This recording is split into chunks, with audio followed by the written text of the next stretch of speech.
আজকালের যুগটা ঠিক রকম। তোমার সম্পর্কে যদি কেউ কোনো জায়গা থেকে নিন্দা শুনে বা দোষারোপ শুনে, সে কিন্তু সেটা বিশ্বাস করে নেয়। জানো কেন বিশ্বাস করে? কারণ সে কোনো না কোনো জায়গাতে তোমার থেকে নিজেকে বেটার মনে করে। আর যদি দেখতে পায় যে তুমি তার থেকে বেটার, যে কোনোভাবে যদি তুমি তার থেকে বেটার নিজেকে প্রুভ করো, বা তোমার কাজে কর্মে তোমার আচরণে সমস্ত কিছুতে যদি অল্প একটু দেখা যায় যে তুমি তার থেকে অল্প একটু বেটার আছো, তাহলে কিন্তু সে তোমার সেই নিন্দা বা দোষারোপটা কিন্তু খুব সুন্দরভাবে অ্যাকসেপ্ট করে নেবে, মেনে নেবে। আর সেটাই সে বাকি সবাইকে জানাবে।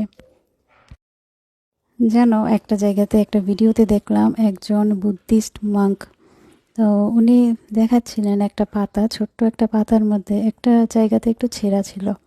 সেই জায়গাটা দেখিয়ে উনি বলছেন যে দেখো তো পাতাটা কি সুন্দর, পুরো পাতাটা কত সুন্দর দেখতে।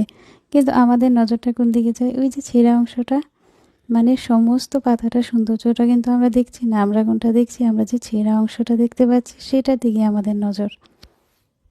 তারপর উনি আবার পাতাটাকে দেখালেন, ওই যে ছেঁড়া অংশটা সেটাকে আঙুল দিয়ে ঢেকে দেখিয়েছেন। তখন দেখা গেল কি পাতাটা কিন্তু কতটা একদম কমপ্লিট, ভীষণ সুন্দর লাগছিল। তো উনি বোঝাতে চাইছিলেন যে আমরা যদি কোনো মানুষের দোষগুলোকে ঢেকে দিই বা ইগনোর করি, ওনার মধ্যেও তো ভালো ভালো গুণ থাকে, তাই না? সেই ভালো ভালো গুণগুলোকে নিয়ে আমরা কিন্তু ওই মানুষটার সঙ্গেও ভালোভাবে চলতে পারি। এই দুনিয়াতে কেউ পারফেক্ট না, না। সবার মধ্যে কোনো না কোনো দোষ থাকবে, সবার মধ্যে কোনো না কোনো গুণ থাকবে। আমরা সেই দোষগুলোকে ছেড়ে দিয়ে ওনার মধ্যে যে ভালো ভালো গুণগুলো থাকে সেগুলো নিয়ে তো ভালো কিছু শিখতেও পারি। ওনার এই কথাটা আমার খুব ভালোই লাগলো, তাই ভাবলাম তোমাদের সঙ্গেও শেয়ার করি।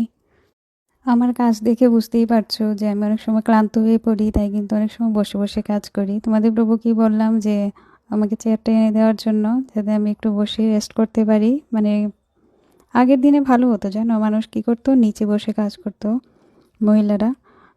সেটা কিন্তু অতটা কষ্ট হয় না। বাট আজকাল কি হয়, আমরা যেহেতু দাঁড়িয়ে দাঁড়িয়ে কাজ করি, আমাদের কিন্তু পিঠের উপরে ভীষণ চাপ পড়ে। আমি নিজেও আগে বুঝতাম না, যেহেতু আমি গতবার প্রেগনেন্সির পর থেকে এসব বুঝতে পারছি যে পিঠের মধ্যে ব্যথাটা কতটা হয়।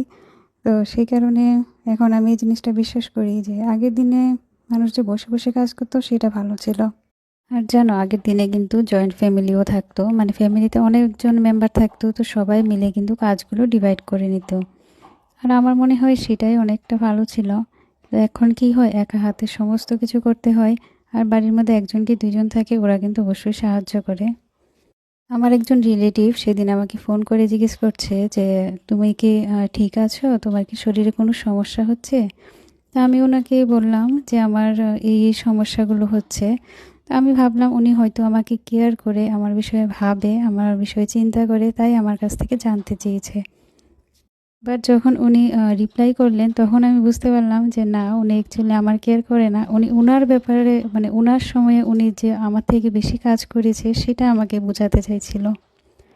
অনেক সময় ইচ্ছে হয় যে ঠিকঠাক, মানে যেটা উচিত সেই উত্তরটা দিয়ে দিই, বাট অনেক সময় দেওয়া যায় না, না, নিজের রিলেটিভদের সামনে কি এভাবে উত্তর দেওয়া যায়? তাই সমস্ত উত্তর জানা থাকলেও কিন্তু মুখ বন্ধ করে চুপচাপ সব কিছু সহ্য করে নিতে হয়। দেখো, কাজবাজ সেরে এখন কিন্তু এসে একটু সময় বসলাম। মানুষ বাইরে থেকে শুধু দেখায় যে সে কেয়ার করে, রিয়ালিটিতে কিন্তু কেউ কারোর কেয়ার করে না, সবাই শুধু নিজের কেয়ারটাই করে। কী কী রান্নাবান্না করেছি সেসব কিছু তোমাদেরকে ভিডিও লাস্টে দেখাবো। আর এখন আসলে রান্না শেষ হয়ে গেছে, এখন ভগবানকে ভোগ নিবেদন করব, তারপর প্রসাদ পাবো। মানুষের সঙ্গে কথা বলে বলে ওদের মন মানসিকতার ব্যাপারে বুঝতে পেরে না, আবার এখন মানে বুঝতে পারছি যে নিজের কেয়ার নিজেকেই করতে হবে। আর নিজেই নিজের জন্য হ্যাপি থাকতে হবে। অন্যের কথাতে কান দিয়ে নিজের আনন্দ নষ্ট করার কোনো প্রয়োজন নেই।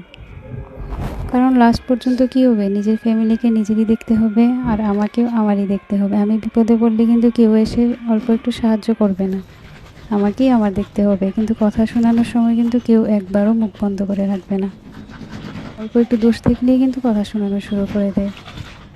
অনেকগুলো চিড়া ছিল, জানো, এগুলো ঘরে থাকতে থাকতে নষ্ট হয়ে যাচ্ছে, পোকা ধরে যাচ্ছে। ভাবলাম একটা কাজ করি, রোদে দিয়ে আসি, তারপর আমি একটু ঝেড়েও নেব, তারপর রেখে দেবো ঠিকঠাকভাবে।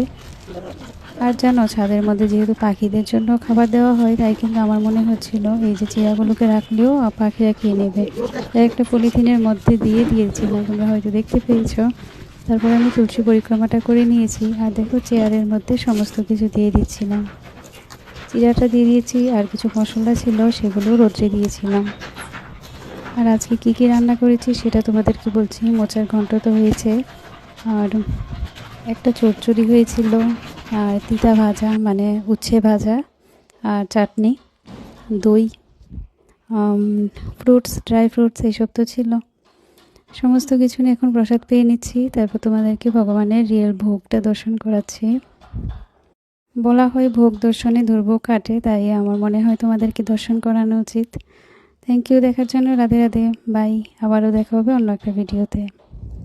ভিডিওটা ভালো লাগলে আমার ভিডিওটাকে লাইক করো আর চ্যানেলটাকে সাবস্ক্রাইব করো।